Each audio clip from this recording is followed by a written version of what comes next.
This episode of Film Learnin is brought to you by Alita Battle Angel. Bring home the battle on 4K Ultra HD, Blu-ray, DVD, and digital.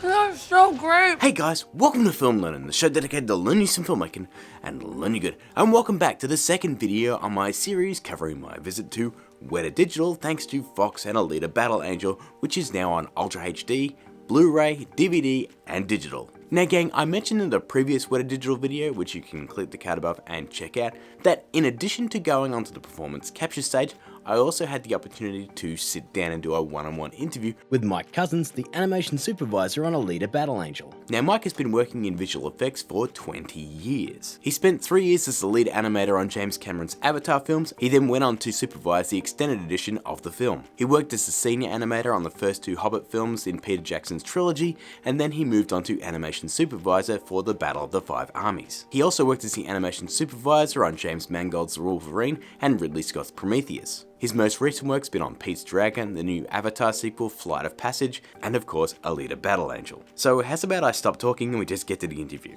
I'm Mike Cozens. I'm the animation supervisor on Alita Battle Angel. Now obviously looking at your filmography, you've been on a lot of big productions. So what were some of the unique challenges to Alita Battle Angel as compared to other productions? I think the biggest challenge here was that we had to create a photoreal digital actor that would seamlessly perform with live action actors for an entire film. It's no small task to get that to work properly. For us, we knew the challenge would be the facial performance. We had the body performance in hand, and we've done extremely high levels of facial performance. We've done photographic facial performances before, but this had to be a photoreal performance. We tend to speak in a very small range, not really, big expressive shapes. And we really had to refine how the face puppet behaved in that subtle range.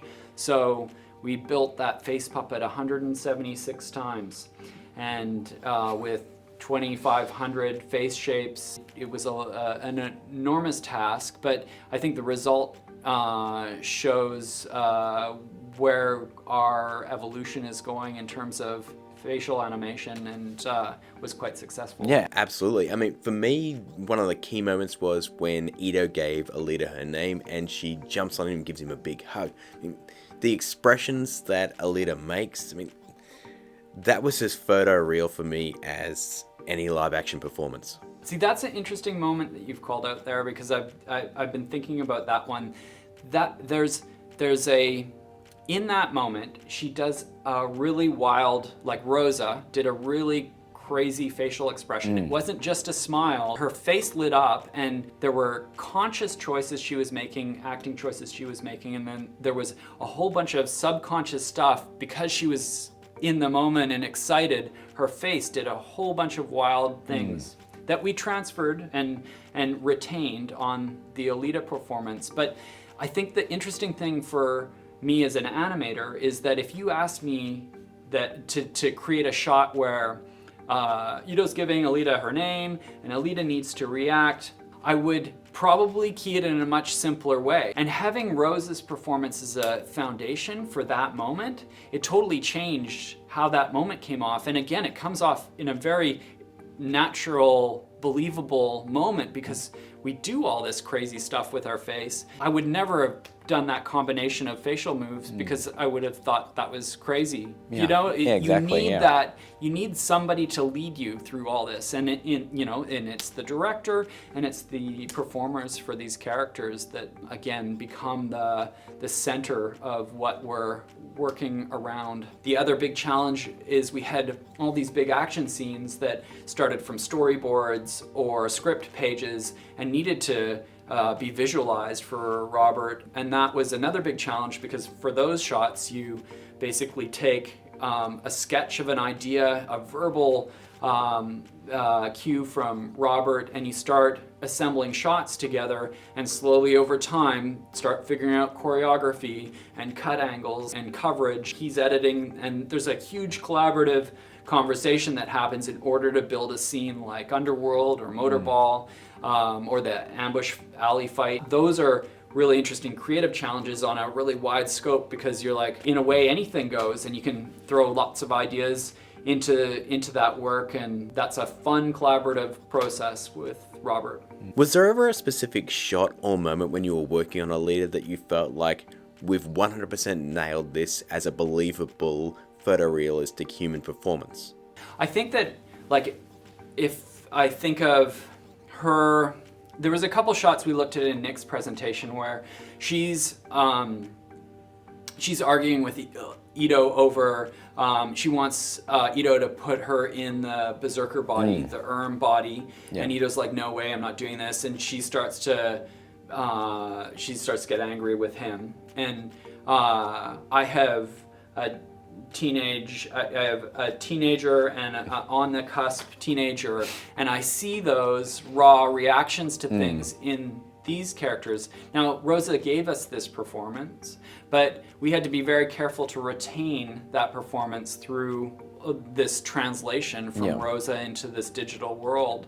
And when on the outside, the other side, as we're seeing shot renders, and I still feel that raw emotional performance, that's when I know we've done the right moves to get there. So I think it's like, it becomes this thing of how it's impacting me, how those shots and that emotional moment is hitting me, and when it does, and even does after watching it 50 times, I know we're on the right track. Yeah.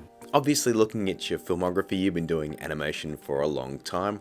How would you say the process has changed over time? Strictly Animation still has the same bones that it's had since, Gertie the Dinosaur and all the way through the Disney stuff. And we're still looking at a pose in time and another pose at another moment in time and figuring out the timings of those things. So the base structure of animation hasn't really changed in terms of philosophy. I guess what has changed is the amount of work we're doing in animation to drive the storytelling of a film forward, to drive character performances forward, and that's where we're folding a whole bunch of technology and other, like we can use performance capture, we can add facial animation, we can light it and add hair and simulation into the animation process in order for a director to better understand what's going into a shot. In order for the storytelling to work across a bunch of shots, we're building choreography and camera coverage, and there's a lot now that we're doing inside that process in animation in order for the director to work and develop his edit. And I think that's exciting, because in a way you've got a collaborative relationship with the director, and you're shooting ideas across the fence, and it becomes a very exciting place of possibilities in terms of filmmaking and storytelling. Now, looking around at everything I've seen today and just seeing the scope of it all, I feel like I've only sort of dipped my toe into the VFX world, and as someone yourself who's fully immersed in it, what's some advice you could give for someone who wants to get into VFX?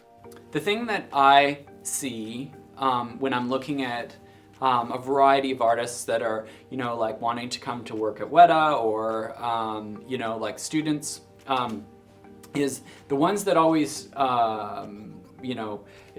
spark for me, the ones that I find interesting are the ones that have, they're quite passionate about the work, which kind of turns into this thing of like, some people can burn hot and die out, and some people, passion pushes you through another set of notes.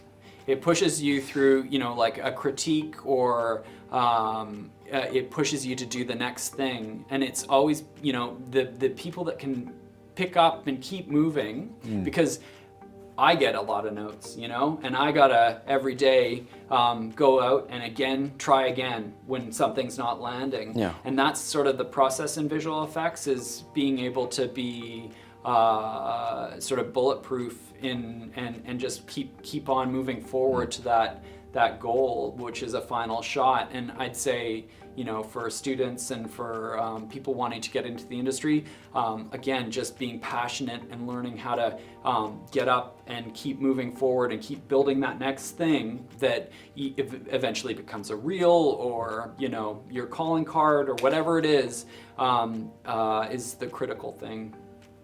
Endurance.